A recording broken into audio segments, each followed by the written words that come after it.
오늘날 전 세계 곳곳에서는 전쟁, 분쟁, 내전 등이 동시다발적으로 일어나고 있습니다.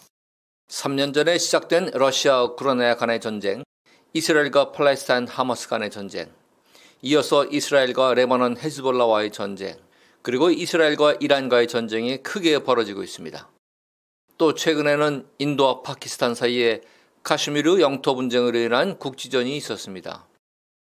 더 나아가 러시아와 인접한 여러 나토 국가들은 가까운 장래에 러시아가 침공할 것으로 예상하여 급히 전쟁을 대비하고 있으며, 중국의 대만에 대한 점령 계획은 이미 확정되었지만 미국과 일본의 견제 그리고 중국 내부의 정치적 갈등 때문에 아직 그 시기를 조절하는 상황 아래에 있고, 이와 관련해 중국은 주한미군과 함께 한국군의 대만 전쟁 개입을 막기 위해 북한으로 하여금 남한에 대한 군사적 도발 또는 국지전을 사주할 것이라는 예측과 더 나아가 최악의 경우 남북한 간의 전면전까지 초래될 수 있다는 국내외 전문가들의 예상이 나오고 있습니다.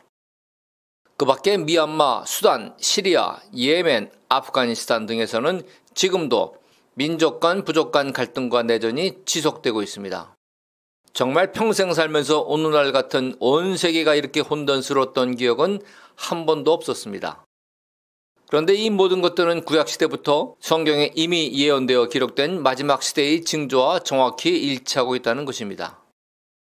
여러분들이 잘 아시는 바와 같이 마태복음 24장 3절로 9절에 예수님께서 제자들에게 가르쳐 주신 세상 마지막 때의 징조들을 읽겠습니다. 예수께서 감난산 위에 앉으셨을 때에 제자들이 조용히 와서 이르되 우리에게 이르소서 어느 때 이런 일이 있겠사오며 또 주의 임하심과 세상 끝에는 무슨 징조가 있사오리이까? 예수께서 대답하여 이르시되 너희가 사람의 미혹을 받지 않도록 주의하라. 많은 사람이 내 이름으로 와서 이르되 나는 그리스도라 하여 많은 사람을 미혹하리라. 난리와 난리 소문을 듣겠으나 너희는 삼가 두려워하지 말라. 이런 일이 있어야 하되 아직 끝은 아니니라. 민족이 민족을, 나라가 나라를 대적하여 일어나겠고 곳곳에 기근과 지진이 있으리니 이 모든 것은 재난의 시작이니라. 그때 사람들이 너희를 환난에 넘겨주겠으며 너희를 죽이리니 너희가 내 이름 때문에 모든 민족에게 믿음을 받으리라. 이렇게 예언된 일들은 반드시 일어나야 할 일들이기에 사도 요한은 계시록 마지막 장 22장 18, 19절에서 내가 이 책의 예언의 말씀을 듣는 각인에게 증거하노니 만일 누구든지 이들 외에 더하면 하나님이 이 책에 기록된 재앙들을 그에게 더하실 것이요 만일 누구든지 이 책의 예언의 말씀에서 제어버리면 하나님이 이 책에 기록된 생명나무의 빛 및 거룩한 성의 참회함을 제하여 버리시리라고 경고하고 있습니다. 주님께서 계시록의 마지막 장에서 이 경고의 말씀을 절대로 없애지 말라 하신 이유는 사람들이 마지막 때의 징조를 보면 그때라도 더 늦지 않게 서둘러 죄악에서 돌이키고 회개하고 구원을 받게 하시려는 끝까지 포기하지 않는 한없는 사랑 때문입니다. 마지막 때는 악한 영들의 준동이 더욱 극심해지는 때입니다. 그래서 온 세상에는 물리적인 전쟁, 기근, 팬데믹, 천재지변과 함께 보이지 않는 영적 전쟁이 24시간 일어나고 있고 또 일어날 것입니다. 지금은 사탄과 그의 쫄개 악한 영들이 한 영혼이라도 더 지옥으로 끌고 가려고 발악하고 있는 때입니다. 그러나 불신자는커녕 대부분의 성도들조차도 영적 둔감증으로 악한 영들의 존재에 대한 인식이 매우 낮은 상태에 머물러 있다는 것입니다. 지금은 마지막 때의 영적 전쟁 초기 경보가 이미 울린 상태입니다. 그런데 눈에 보이지도 않고 귀에 들리지도 않는데 전쟁은 무슨 전쟁이냐라고 비아냥거리는 태도는 매우 어리석고 위험한 행위입니다. 눈앞에서 성도들이 죄 없이 붙잡혀가고 교회가 폐쇄되고 처형되는 소식을 들어야만 영적 전쟁이 되는 것이 아닙니다. 전쟁 준비는 전쟁이 터지기 전에 미리 하는 것입니다. 일단 전쟁이 발발하면 그때는 이미 늦습니다. 더구나 영적 전쟁의 준비는 비상식량과 대피처를 준비하는 것과 같은 물리적인 준비가 아니고 아주 오랜 시간이 걸리는 영성 곧 성화의 준비이기 때문에 아무리 빨리 시작해도 결코 빠른 것이 아님을 명심해야 합니다. 성도라면 너무나 잘 알고 있는 미리 기름을 넉넉히 준비하여 한밤중에 등불 켜고 신랑을 만나 혼인잔치에 참여했던 마태복음 25장의 지혜로운 5 처녀를 기억하시기 바랍니다. 오늘날의 자유주의 신학은 천국과 지옥이 없는 것처럼 사람들을 미혹하고 있습니다. 그래서 오래 믿은 성도들조차 그들의 그럴듯한 이성적, 논리적, 철학적 설득에 쉽게 넘어갑니다. 이런 설득을 거부하면 자신이 아주 무식한 이단 신비주의 성도로 취급받을까 두렵기 때문에 배움이 많을수록 더욱 쉽게 넘어가는 것이 오늘의 현대교회의 현실입니다. 마태복음 13장 10절로 15절을 보겠습니다. 제자들이 예수께 나아가 이르되 어찌하여 그들에게 비유로 말씀하시나이까? 대답하여 이르시되 천국의 비밀을 아는 것이 너희에게는 허락되었으나 그들에게는 아니 되었나니 무릇 있는 자는 받아 넉넉하게 되되 없는 자는 그 있는 것도 빼앗기리라. 그러므로 내가 그들에게 비유로 말하는 것은 그들이 보아도 보지 못하며 들어도 듣지 못하며 깨닫지도 못함이니라. 이사야의 예언이 그들에게 이루어졌으니 일렀으되 너희가 듣기는 들어도 깨닫지 못할 것이요 보기는 보아도 알지 못하리라. 이 백성들의 마음이 완악해져서 그 귀는 듣기에 둔하고 눈은 감았으니 이는 눈으로 보고 귀로 듣고 마음으로 깨달아 돌이켜 내게 고침받을까 두려워함이라 하였느니라. 예수님 11절 말씀에서 천국의 비밀이 제자들과 은혜받은 무리들에게는 허락되었지만 그들에게는 허락되지 않았다고 하셨는데 여기서 그들이란 성경학자들에 의하면 두 부류의 사람들로 예수님의 말씀에 적대적인 제사장, 바리새인, 서기관 같은 유대 교권주의자들과 예수님의 기적만 바라는 군중들이라 해석합니다. 또한 15절에 그들의 마음이 완악해졌다는 표현까지 더하여 해석한다면 그들을 오늘날로 정의하면 어느 정도 사회적 신분, 직업, 지위, 재력, 그리고 지식이 있는 자기들 생각과 방식대로 하나님을 믿는 자유주의 신학에 동의하고 따르는 세련된 사람들과 생계에 바빠서 특별한 생각 없이 다만 이 땅에서 잘 먹고 잘 살다가 천국 가길 소망하는 기복적인 신앙인들을 일컫는다 할 수 있습니다.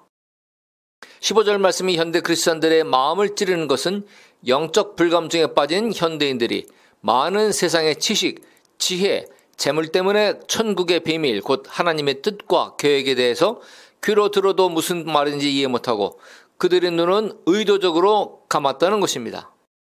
왜냐하면 하나님의 역사를 눈으로 보게 되면 깨닫고 죄에서 돌이키고 믿어야 하기 때문에 그렇게 변화되는 것을 두려워했다는 것입니다.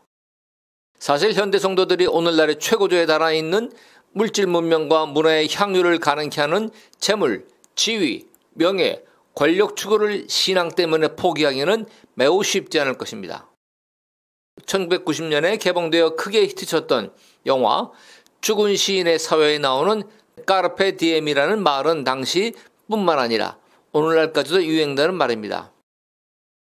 이는 오늘을 즐겨라는 의미로 미래를 위해 오늘의 행복을 포기하지 말라는 뜻으로 해석됩니다. 사람들은 하루 24시간 너무 편리하고 재미있고 쾌락적이고 자극적인 문화가 넘쳐나는 세상 문화와 물질 문명에 푹 젖어 있습니다.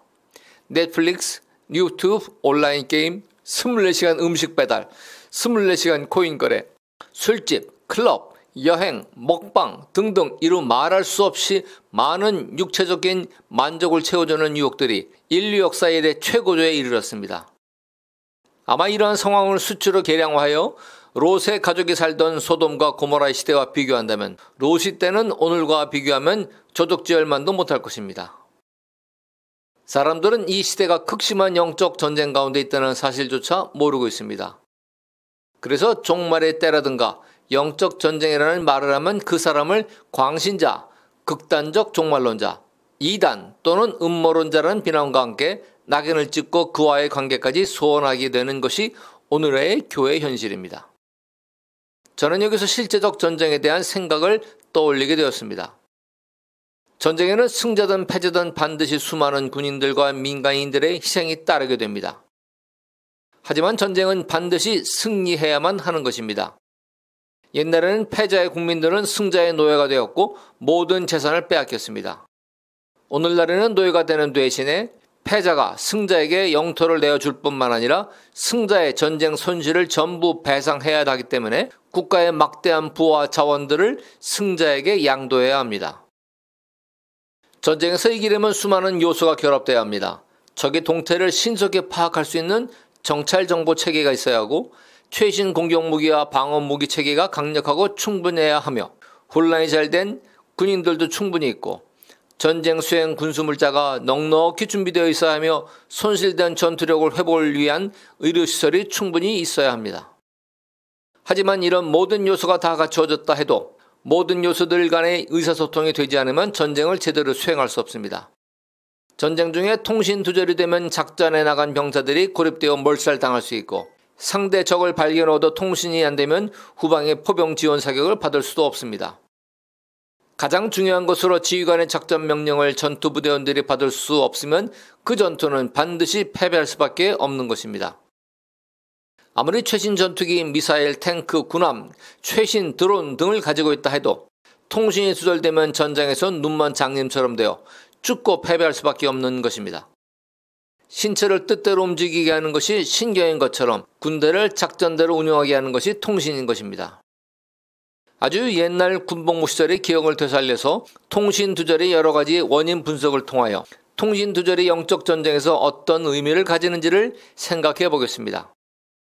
여기서 편의상 통신기기를 무전기라고 표현하겠습니다.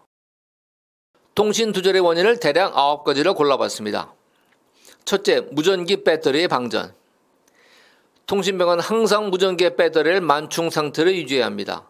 그렇지 못하면 전투를 충분히 수행할 수 없습니다. 전투 중에 상급부대 연락이 끊기면 작전 성공을 거둘 수 없기 때문입니다.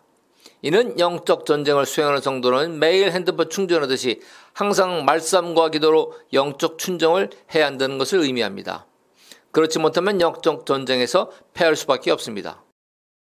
둘째, 무전기의 유지보수 불량과 전투 중 고장. 평상시 무전기 관리 소홀로 전투 시에 무전기 송수신 불량 및 고장은 전투 부대원에게 치명적 위기입니다.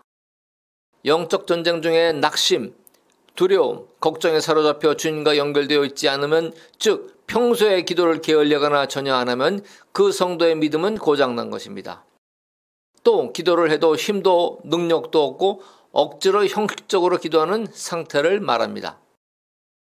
셋째, 무전기 전원을 켜놓지 않거나 전투 중에 휴대하지 않음. 전투에 임하는 자세가 안일해져서 무전기를 개방시켜 놓지도 않고 또한 전장에 무전기를 갖고 나가지 않아 지휘부의 작전 명령을 받을 수 없는 상태입니다. 이는 무늬만 크리스천인 사람의 신앙 자세로서 영적 전쟁을 전혀 수행할 수 없는 악한 영들의 공격에 대해 완전 무방비 상태에 있는 믿음도 없고 기도도 전혀 하지 않는 상태를 말합니다. 넷째, 무전기 파손 또는 분실. 치열한 전투 중 무전기가 파손되거나 분실되면 위기가 아니라 재앙입니다. 이는 성도가 악한 영들과의 극심한 영적 전쟁에서 패배하고 큰 충격을 받아 믿음을 완전히 잃어버려서 기도할 생각조차 전혀 못하는 상황을 말합니다. 다섯째, 통신 암호 분실. 전투 중에 아주 중요한 대원은 반드시 통신 암호를 사용해서 적의 도청으로 비밀 정보가 적에게 들어가지 않게 해야 합니다. 이는 공중 권세 잡은 사단의 세력들, 곧 악한 영들은 항상 우리의 기도를 엿듣고 그 기도가 하늘에 상달되지 못하게 방해하기 때문에 그들이 돋지 못하는 방언 기도를 할 수 있어야 합니다. 여섯째, 지형지물의 전파 방해. 전투를 하다 보면 아주 깊은 골짜기나 동굴 같은 곳에 머물러서 통신의 장애가 발생할 수 있습니다. 이때는 신속히 통신이 가능한 곳으로 이동해야 합니다. 성도는 어떤 특정 상황 가운데 기도할 수 없을 때는 반드시 기도할 수 있는 장소를 찾아서 항상 주님과 기도로 연결되어 있어야 합니다. 일곱째, 기상악화로 인한 통신장애. 전투 중 기상악화 때에는 통신이 도중에 자주 끊겨서 정확한 정보의 전달과 수신을 할 수 없는 때를 말합니다. 이는 악한 영들의 총체적인 영적 공격을 통해 성도들 환경 가운데 복합적인 어려움에 빠지게 하여 주님께 기도하지 못하게 하는 경우를 알 수 있습니다. 달리 표현하면 악한 영들이 가족, 건강, 직장, 재정, 중독 등의 문제로 복합적인 어려움을 성도에게 줌으로써 영적인 침체와 함께 기도가 잘 되지 않게 하는 상태를 말합니다. 이때는 믿음을 가지고 모든 수단을 동원해 주님께 결사적으로 기도하고 중보 기도를 사역자에 가까운 이웃들에게 부탁해야 할 때입니다. 여덟째, 적의 전파교란. 전파교란이란 적이 레이더나 무전기 주파수와 같은 주파수의 잡음을 더 강한 출력으로 쏘아보내어 무전기가 잡음 때문에 지지직거리는 소리만 들리는 상태를 말합니다. 이른 마지막 때일수록 더욱 열심인 이단 사이비 교회의 사역자들의 잘못된 구원론과 자유주의 신학 이론이 성도들을 잘못 미혹시키는 것과 같으며 오늘날 마귀가 인간들이 하나님과 멀어지도록 세상에 가득 채워놓은 음란, 쾌락, 도박, 오락, 술, 마약, 약물 중독, 투기, 사치, 탐식 등과 같은 그 배후에 있는 약한 영들을 말합니다. 아홉째, 통신병의 부재. 모든 군부대 단위에는 작전 상황실이 있습니다.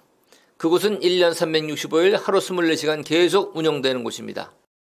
그곳에는 통신병이 반드시 교대를 근무하면서 24시간 통신의 송수신을 합니다. 전시나 평시나 동일합니다. 비상상황은 항상 예고 없이 발생하기 때문입니다. 영적 전쟁도 마찬가지입니다. 대적마귀는 우는 사자같이 두루다니며 삼킬 자를 찾기 때문에 항상 깨어서 경계해야 합니다. 그렇기 때문에 성도계에는 낮에 활동할 때뿐만 아니라 잠자리에 들기 전에도 반드시 기도하는 습관을 가져야 합니다. 부흥하는 교회나 선교단체는 중보기도 팀이 있어서 24시간 돌아가면서 중보기도하고 있는 것입니다. 오늘날의 현대인들은 심지어 아주 가난한 나라에서조차 모두 모바일폰을 가지고 있습니다. 유치원 다니는 어린이부터 고령의 노인들까지 거의 모두 모바일폰에 묶여있다 해도 과언이 아닌 세상이 되었습니다. 이제는 모바일폰이 지구인들의 혼과 육을 점령해버렸습니다. 모바일폰이 단순한 통신수단만이 아니고 금융, 쇼핑, 업무, 공부뿐만 아니라 혼자 즐기고 놀 수 있는 종합 오락기기가 되어버려 정말 위중한 영적 위기가 아닐 수 없습니다.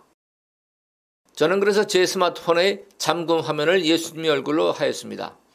그래서 24시간 곁에 있는 스마트폰을 사용할 때마다 제일 먼저 예수님의 이미지를 무조건 보게 됩니다.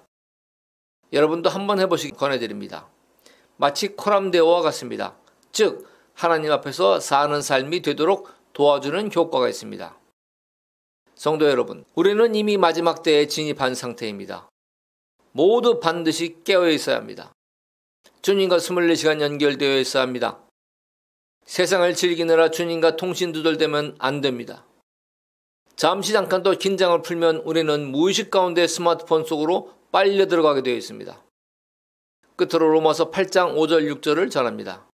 육신을 따르는 자는 육신의 일을, 영을 따르는 자는 영의 일을 생각하라니 육신의 생각은 사망이요 영의 생각은 생명과 평안이니라. 우리 모두 마지막 때의 영적 전쟁 속에서 예수님과 24시간 통신 두절이 되지 않도록 항상 깨어서 말씀 읽기와 기도에 게을림이 없기를 예수님의 이름으로 간절히 기도합니다. 아멘.